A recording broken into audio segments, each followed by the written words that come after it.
Okay, is that all of our dry ingredients? Okay, that's all of our dry ingredients. No sour cream. Sour cream's wet.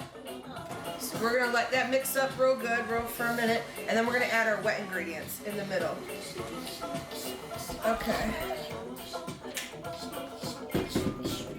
Okay, we'll do the sour cream first. Oh, Hazel, can you get me a spatula out the drawer over there? It's not open. My name is Elizabeth, and I live with my daughter Hazel and cat Bebe. My first time ever meeting Bebe was it was Halloween 10 years ago. It's kind of ironic actually how it happened. The first time my abuser ever hit me is when he took me to adopt Bebe. It was his apology gift, but I find it so universally correct that, as I walked in there, he immediately walked up to me. He immediately came up to my boots and rubbed his head on my boots. And I said, I'm taking him home. And it's so funny how he became my best friend for 10 years. I noticed I had to leave my partner when he threw me and my daughter out onto the Brooklyn street and said, get the fuck out and take your daughter too. And once he said that, take your daughter too, is when I really knew her life could be now at risk. This man broke my back, broke my head, broke my face, but when he said, get the fuck out and take your daughter too, he didn't care. And that's when I knew it was only going to get worse, never better. My interactions with police during the domestic abuse I experienced was very difficult. Being judged, and also many police officers, they don't have a lot of great training and awareness around domestic violence. One incident in particular, the officer who came onto the scene, who was called by my neighbor, did not even escort my abuser out of the house. He actually questioned me right in front of my abuser.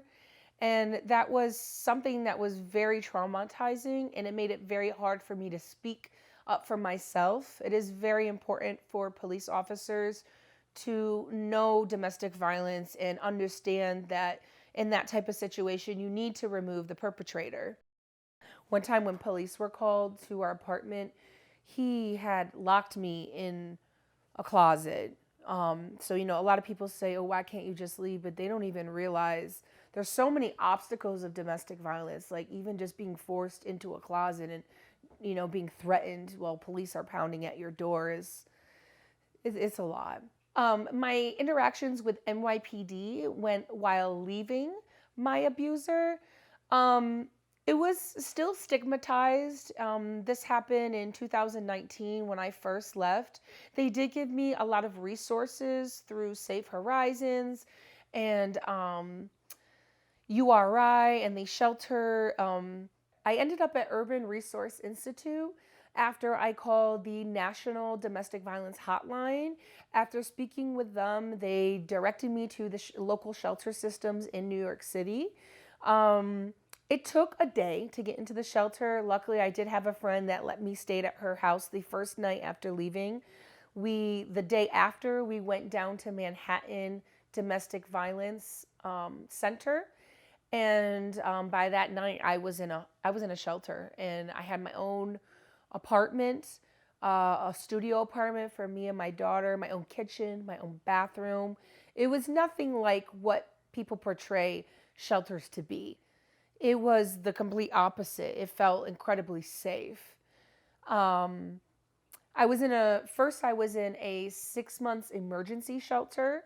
Then I was placed into the family shelter, and I lived there through the pandemic for 3 years. The obstacles that made it harder for me to leave was that not many shelters in New York City allowed pets to cohabit with victims of abuse. And also the stigma around shelters was another reason why, probably the main reason why it was so difficult for me to leave. I didn't really understand that shelters were, especially for domestic violence, is more of like a home. We had our own space, but not knowing that and leaving from, having my own place with my partner for so many years, a stable life and income, leaving the and going into the unknown was the most difficult. My second day, while in shelter, I was able to get Bebe and bring him with me. The coordinator of the People and Animals Living Safely program in my shelter, she told me to go to the nearest precinct and ask for an escort. The police officer escorted me to my abuser's home. It was quick, it was safe. We gathered a few more bags of clothes and Bebe, and we went straight to the shelter that night. As I arrived in the shelter that night with Bebe, I was met with everything you could possibly need for cats. A cage, which I never really put him in, food, litter, everything you could need. And a lot of these were donations from a lot of organizations. So it's very important that we have this program and have people donating supplies, because when a main reason why women don't leave their abusers is because of their kids, but also because of their pets. There are not many shelters that allow pets. Many women and men will choose to not leave their abuser because they don't want to leave their pet behind. I think that if I did not have a shelter to have Bebe in, it would have been a completely different journey for me. Bebe was so important to my therapeutic journey. Sadly, if I wasn't able to have Bebe, I probably would have had to let him go because the violence was outweighing, you know, the importance of my life. I had to walk away. If I did walk away without Bebe, I don't think I would have been as strong through my healing journey, going through therapy. He is now my emotional support animal, a registered emotional support animal. I would have never had the emotional support to understand my PTSD, to go through it. Over 3 years I was in therapy, starting new medications that I didn't even know I needed. Bebe was always there for me. My panic attacks, he would lay right next to me. He was just always there, you know, crying. He would always come up to me and I pet him, I hug him and squeeze him. So I think that if I did not have Bebe, I don't think mentally I would have survived.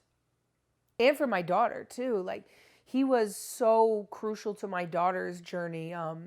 He's always been with us. I mean, I've had him longer than my daughter. He's 10 years old. So it's crazy that my cat has literally raised my child, you know, from baby till now. And he's so important to her life. Having a consistent animal that was with us in our life before shelter made the transition easier for her and had the additional support for her. She is an only child, so Bebe is my second child. All right, let me scrape the sides. Excuse me, baby. I started baking while I started therapy. As a child, I went through 11 years of childhood abuse. And one of my most favorite things to do in my safest place was going to my grandmother's and baking with her. So when I left my abuser into the shelter and started my therapy journey, my therapist said I should start baking. And that's really how it started. It started as therapy and quickly turned into a way to keep myself financially independent from my abuser. I left URI in December 2022, right before Christmas, the week before Christmas. It was the best Christmas gift ever. I had worked for so long to get my space and find my space. In October 2022, I had drove up to Albany and I looked at 10 apartments. I went to the ground apartment hunting and I was determined to find a place. Leaving URI, the staff and the program was so beneficial for even entering into a new era of my life.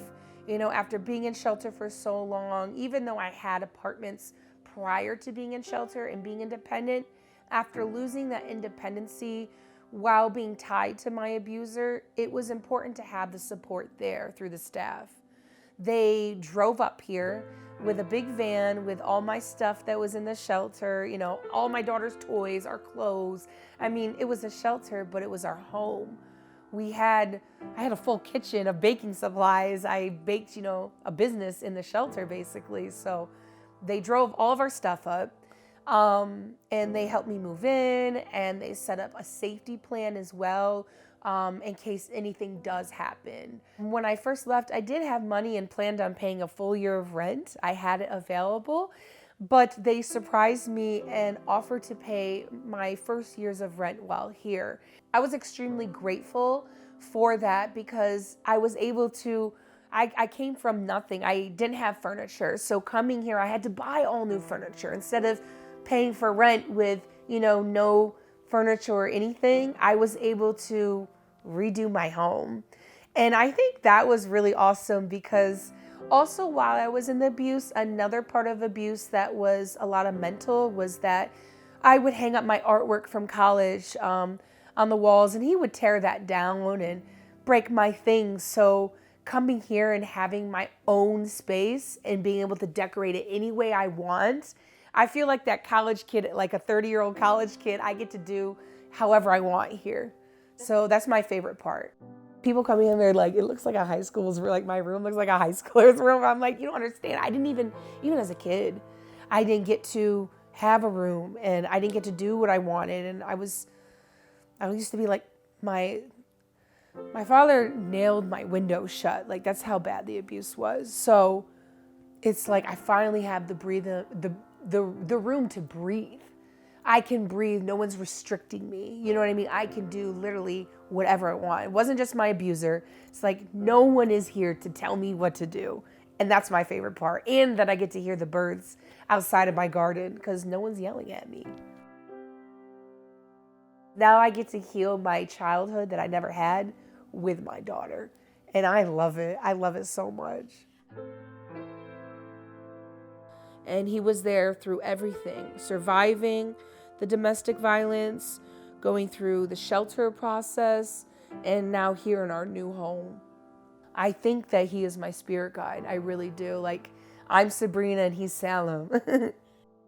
I couldn't see my life without him. Like, I can't. I love him more than not more than Hazel, but more than any human, pretty much.